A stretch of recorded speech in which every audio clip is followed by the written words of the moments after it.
Magandang araw. Ito po itong tinatawag na praying mantis. Ang tawag ng iba dito mananaga. Yan ang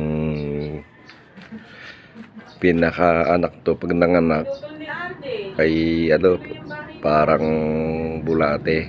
Kung tawagin namin ng matatanda dito sa amin, ina ng ahas. Pero hindi po ahas ang nito, mantis talaga. Yung kinalakihan ko lang ay ina ng ahas ang tawag dito.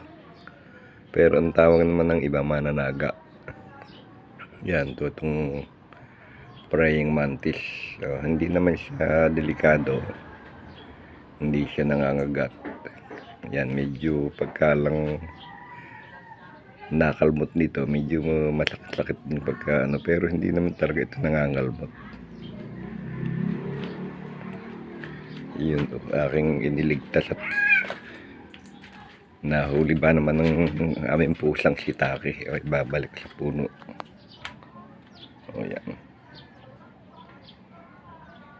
Yan para si mamaya. Yan.